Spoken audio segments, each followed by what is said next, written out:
3월 26일 탭스 총평입니다. 먼저 오늘 시험 정답은 댓글 링크에 보관해드렸고요. 로그인만 하시면 무료로 보실 수 있습니다. 독해청의 전 문항과 문법 파트 3 5문항이 포함되어 있고요.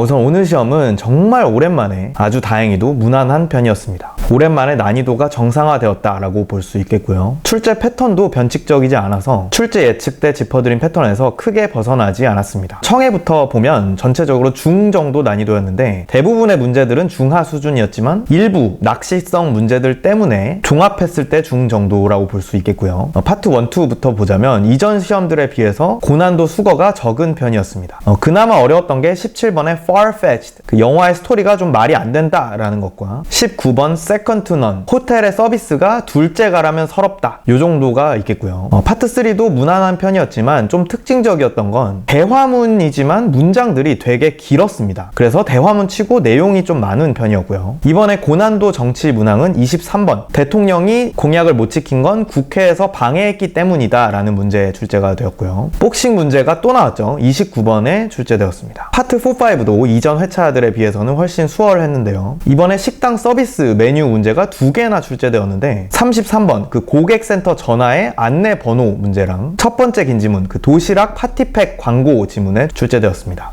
35번이 조금 어려운 고난도 문항이었는데요. 그 어떤 지역에서 발견된 화석이 다양한 지역에서 pilgrimage, 성지 순례 온 걸 나타낸다 라는 문제였습니다. 그리고 36번 인퍼 문항에 이번에도 정책에 대한 비판, 구체적으로는 그 항공사 탄소 배출 규제에 대한 비판으로 출제가 되었고요. 생물 스피시즈가 두 번째 긴 지문 invasive species, 위협 생물 문제로 출제되었습니다. 어휘 문법은 둘 다 중상 정도로 큰 특이사항 없이 무난했고요. 독해는 청해보다 조금 더 쉽게 중하 정도였는데 전체적으로 무난하고 낚시 선지도 청해에 비해서는 좀 덜 출제되었습니다. 물론 이 중하라는 게 절대적으로 쉬웠다는 건 절대 아니고요. 탭스 시험 자체가 어려울 수밖에 없지만 다른 회차에 비해서 상대적으로 중하 정도였다는 말씀입니다. 정말 다행히도 이번에는 빈칸 후반부 그 추상적인 철학 문제나 연결어 딴소리 유형의 고난도 문항이 출제되지 않았고요. 반면에 과학 전문 용어나 생물 스피시스에 대한 문제가 엄청나게 많이 출제가 되었습니다. 17번에 그 나무 꿀 빨아먹어서 죽이는 벌레에 대한 문제, 22번에 또 invasive species, 위협 생물에 대한 지문이 청해에 이어서 독해에도 또 출제가 되었고요. 세 번째 긴 지문에 그 아메리카 대륙 포유류들의 기원에 대한 문제에도 출제가 되었습니다. 이번엔 좀 특이하게 개인적인 수필 문제가 24번에 출제되고 정치 관련 지문이 오히려 23번 앞쪽에 출제가 되어서 두 소재의 순서가 약간 뒤바뀐 형태였고요. 기업 인사조치 소재는 19번 CEO가 경영 일선에서 물러난다 라는 문제에 출제되었고 첫 번째 긴 지문에 그 대학교 전시회 공지 글이 출제되었습니다. 그리고 복싱 문제가 독해에도 또 네 번째 긴 지문에 출제되었는데요. 이 정도로 복싱 문제가 연달아서 연속해서 여러 개가 출제되는 걸 보면 출제자분이 복싱을 개인적으로 좋아하나 싶을 정도인 것 같습니다. 그 외에도 문항별로 구체적인 해설은 이번에도 역시나 독해청의 전 문항 해설 강의에서 다뤄드릴 예정인데요. 헷갈렸던 문제와 선택지, 조심해야 될 함정, 그리고 빈출 단어와 수거들을 짚어드릴 겁니다. 이 상세 해설 강의를 100% 활용하시기 위해서 오늘 올려드린 정답 보건 글을 보면서 내가 틀린 문제들은 그 오답으로 이어진 사고 과정들을 최대한 기록해 두시길 권장해 드립니다. 그래야 까먹지 않고 있다가 해설 강의가 올라왔을 때 비교해 보면서 내 사고 과정을 교정하실 수 있겠죠. 그리고 일반적인 회차 기준 목표 점수별로 가장 어려운 문제부터 틀릴 수 있는 개수를 정리한 편인데요. 오늘은 둘 다 좀 쉬운 편이라서 오히려 틀릴 수 있는 개수는 좀 줄어들 가능성이 있겠죠. 그 이유는 배점 원리 강의에서 짚어드렸고요. 그리고 일반적인 회차 기준 어려운 문제부터 몇 개까지 틀렸을 때 몇 점 정도 나오는지를 직접 계산해 보실 수 있는 배점 계산기 링크 또한 댓글에 달아드리겠습니다. 오늘이 첫 탭스이신 분들은 이 탭스 독학 가이드 A to Z 영상을 참고하셔서 전반적인 시험 유형부터 점수대별 공부법 그리고 무료 자료들의 링크들까지 모두 받아가시길 권장해 드리고요. 그 이후에 점수대별 공부법 강의를 따라서 내 목표 점수에 필요한 공부만 선별적으로 시간 낭비 없이 하시길 권장해 드립니다. 그리고 이 점수대별 공부를 맞춤형 자료로 편하게 학습하시고 싶다면 컨설탭스 점수대별 맞춤형 커리큘럼도 고려해 주시고요. 다음 시험에도 시험 전에 출제 예측 그리고 시험 직후에 정답 확인, 총평 그리고 전문학 해설 강의까지 받아보고 싶으시다면 구독 버튼을 눌러주시고요. 오늘 간만에 좀 무난한 회차였는데 이번 시험으로 모두들 한 번에 목표 점수 달성하시기를 응원하겠습니다.